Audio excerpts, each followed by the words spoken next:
So there is a confession on the Sunday Times about the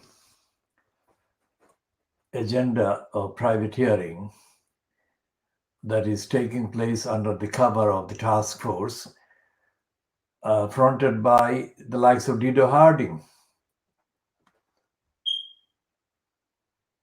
And this is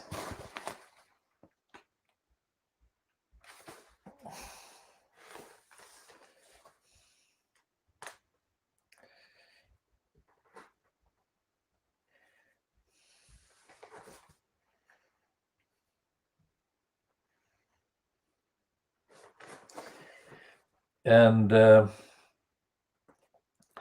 this actually reinforces the suggestion by Gina Miller during Sunday that a lot of corruption is taking place to destroy the NHS or sell it off. And she has done a lot of tweets during Sunday. This is not really a surprise because for 70 years, the Conservatives have tried to dismantle the NHS, and it has been strangled throughout the last 70 years by the right-wing agenda being pursued by the right-wing people, most of whom have been fleecing the NHS as consultants. And the disproportionately high amount of influence and say and control the NHS consultants have automatically works as a deterrent against the establishment of an NHS that is fit to deliver health service and health care at the point of need. And this disclosure by the Sunday Times is by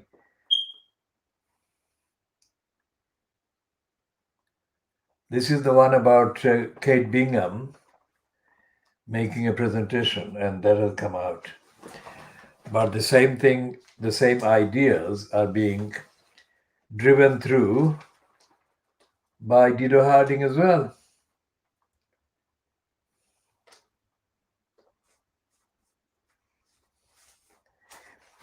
So the Sunday Times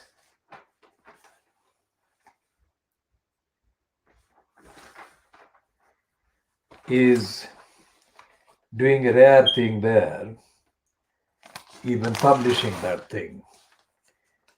But it is not doing the right thing in terms of giving the details.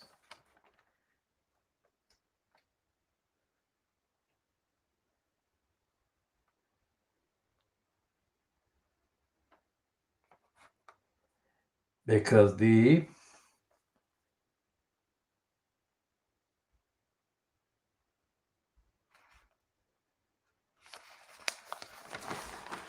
details are not being given by the newspapers like Fleet Street or by the media, which are focusing on the headlines.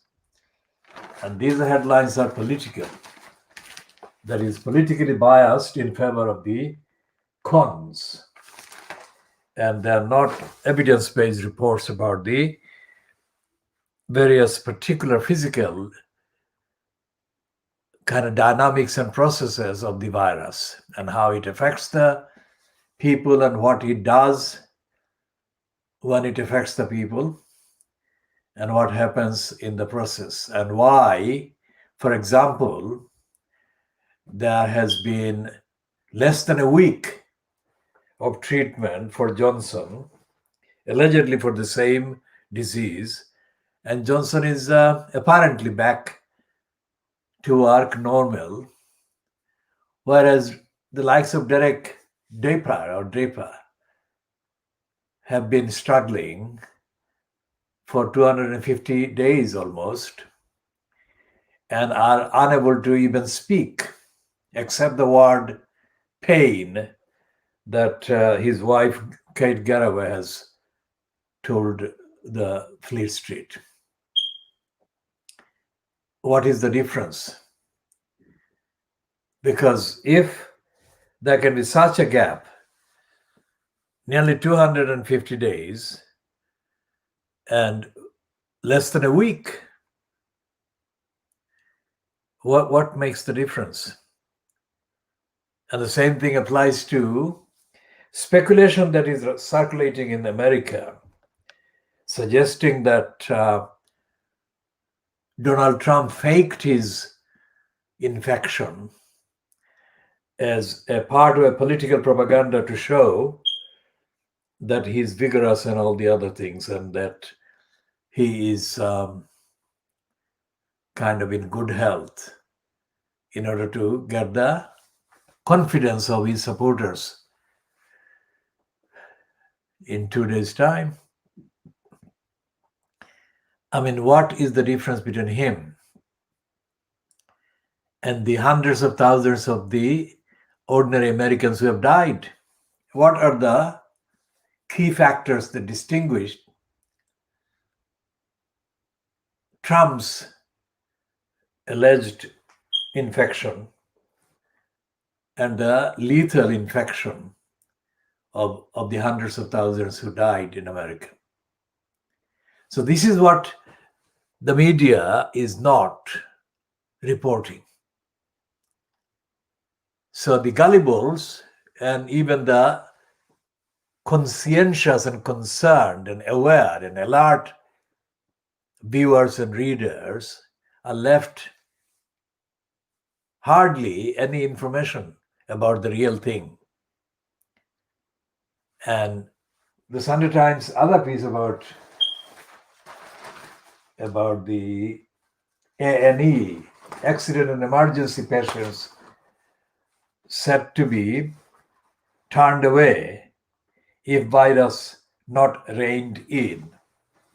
Well, that also shows that the papers are not telling the facts to the readers and the public about what is going on inside the hospitals and care homes and other places which have been kind of in effect commandeered and included as part of the places where the treatments are being apparently, allegedly, kind of administered. So, despite the fact that there is pages and pages given to this subject, there is no content, there is no substance, there is no evidence-based, fact-based, research-based, direct information about any of it. And that includes the vaccine, the experiment, and all the other things. These are all about slogans and headlines and spin. What kind of freedom of the press or the media is that? If the press is, or the Fleet Street is, self-censoring, then it is completely at odds with the slogan that it is engaged in exercising freedom of expression. Of course, in the UK, there is no right to free speech, apparently. But it seems that those who have the power, the controlling kind of levers, are always asserting their points of view or their agenda at the expense of the other side of what they want to promote, the other side being silenced and denied voice. And this front page in the Sunday Times, that fears of medical disaster forced Johnson into new lockdown. The fears of medical disaster. Look at the big size of it.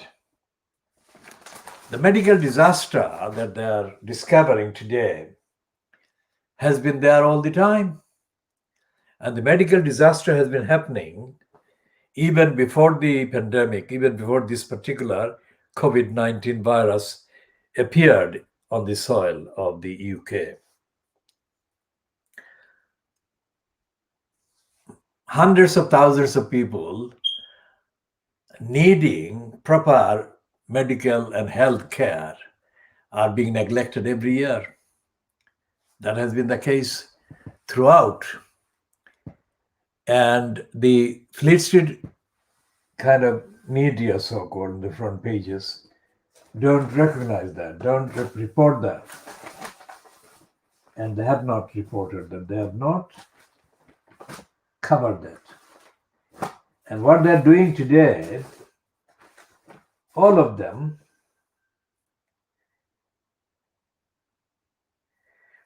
including the Observer, which is the Guardian kind of observer,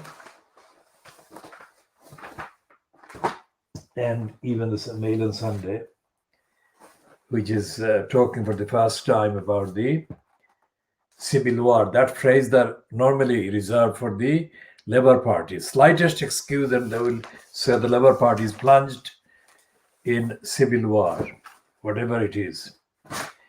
And there is no examination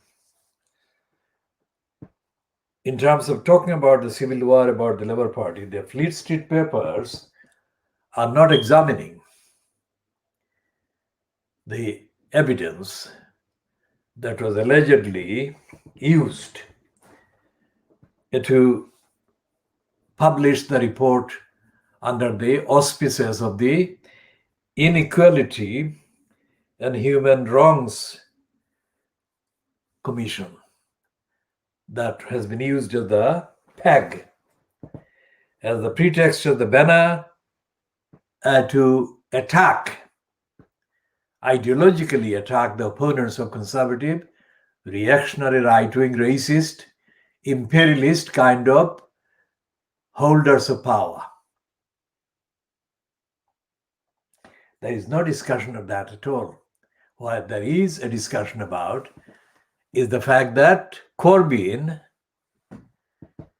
is suspended and it is possible that he may be kicked out, but also speculation that if he is kicked out, then the long-standing sources of significant sums of money as donation, mainly the trade unions led by, in terms of the amount of money involved in the donation, the Unite Trade Union,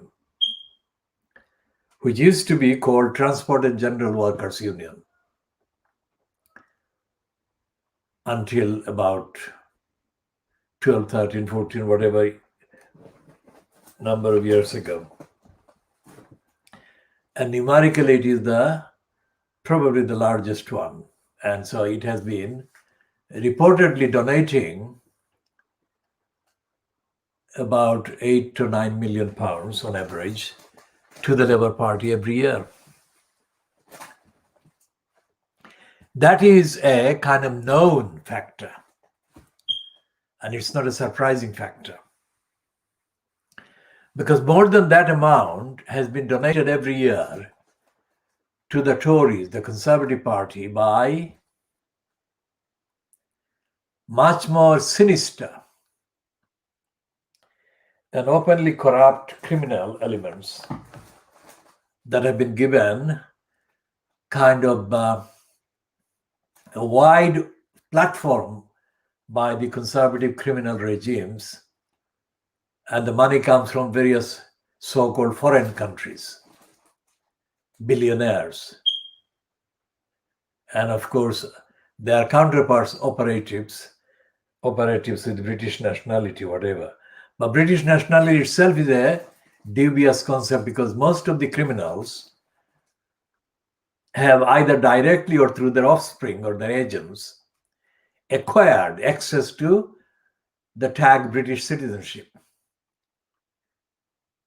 So morally, ethically, and democratically and transparently, the government in Britain is a joke, is completely unfit on those grounds and those criteria.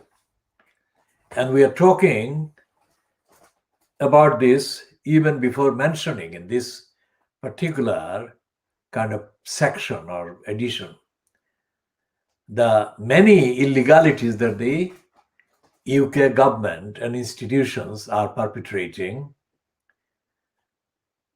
by breaking the obligations in international law and agreements and kind of treaties that they have been signed up to.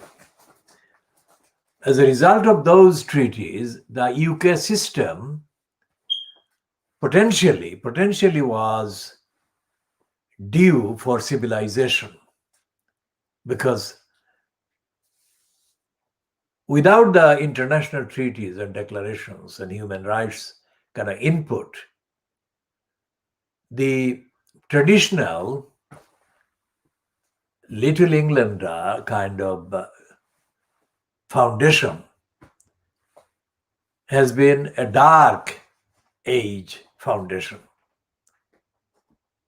And there is no evidence that the courts, bureaucracies have been paying much attention to the international treaties, as I have said in the last kind of several editions of this Khoodeelaar television diagnosis of Fleet Street. Our campaign has been continuing to ask questions of the various government departments and various commons, House of Commons, select committees and the parliamentary outfits, including members of parliament, as to what they're doing, if they're doing anything to comply with the requirements resulting directly from the UK's status as a signatory to the international treaties, conventions, charters, agreements, and declarations. These are 5 categories: charters, conventions, agreements, treaties, and declarations. These are the instruments in international law. Now, of course, the international law is broken by most of the member states of the United Nations. But essentially, objectively, on an abstract kind of basis, there is such a thing called international law. The breakers and the breachers and the flouters are doing damage to the concept, but the concept does exist. And what we are doing in this program and in this campaign is to rely on that objective, fragile but objective reality of the treaties and obligations and requirements. And we say again, as we said earlier today, that the UK state includes the local councils. The UK state includes the courts of law and the courts bureaucracies. The UK state includes the universities. The UK state includes the 4 Inns of Court: Gray's Inn, Lincoln's Inn, Inner Temple, and Middle Temple. These are the 4 kind of license issuers for the traders called barristers, as is the Law Society in England and Wales. Anyone who is new to this program should understand that we use any inclusion of Wales in the name, we include with a quotation mark, because Wales is not treated as equal to England in terms of status, in terms of authoritativeness whatsoever. Wales is treated as a kind of stooge state to England, which gives an indication as to why they hardly ever mention Cornwall.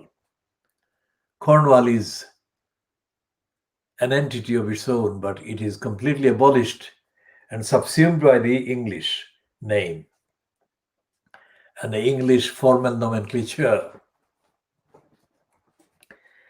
The fact that there are all these institutions that are flouting the obligations and the requirements of the international treaties and declarations and all of those 5 categories that I have outlined several times,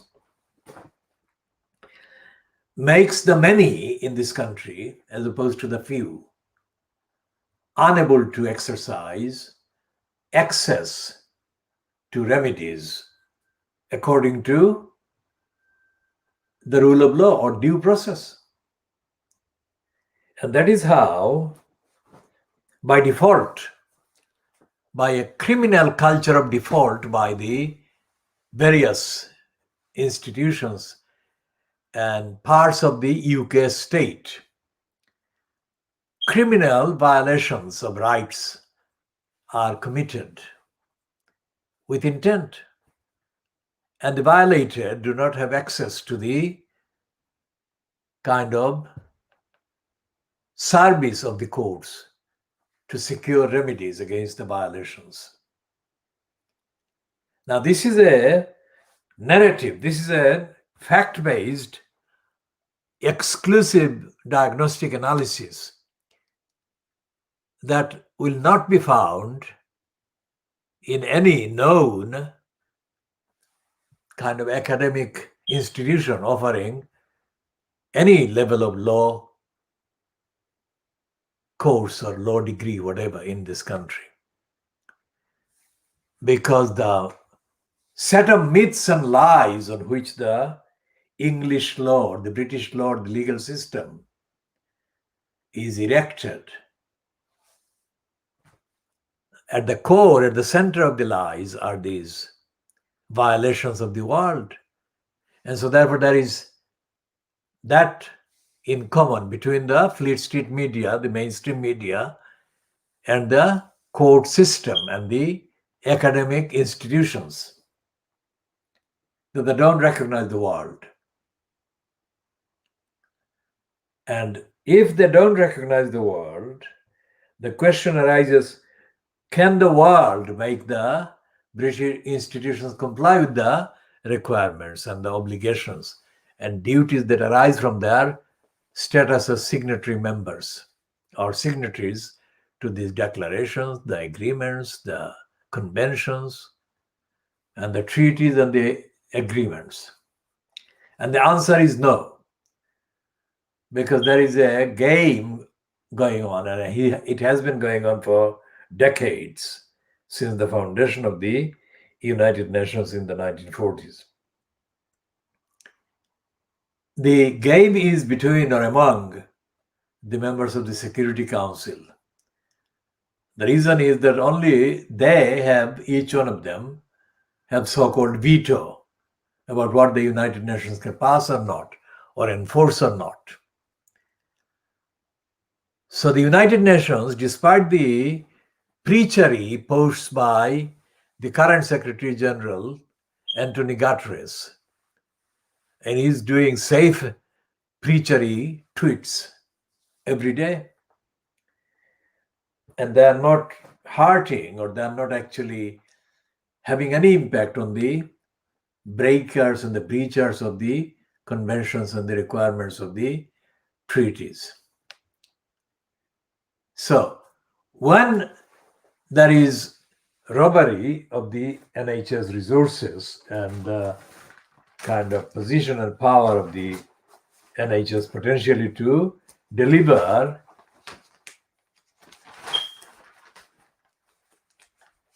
health care and support and service at the point of need,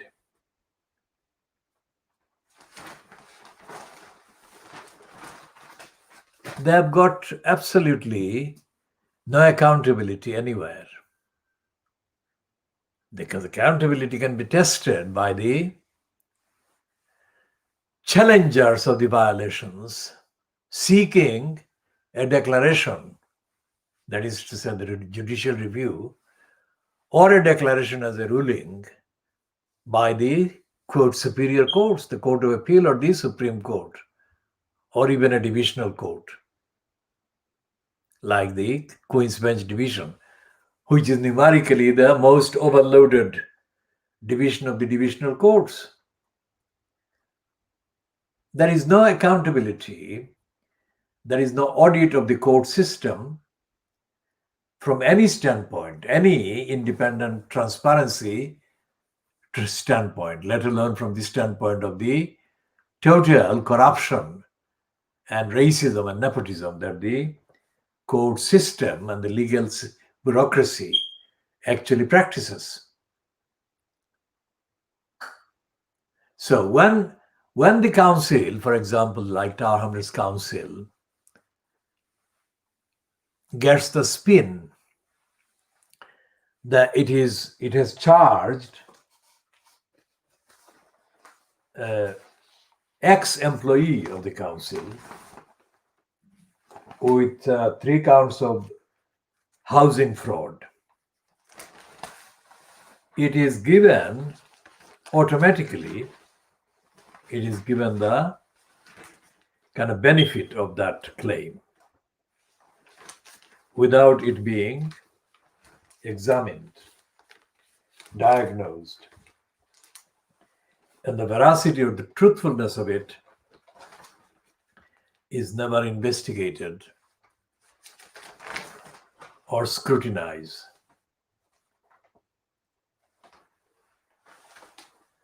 And that is why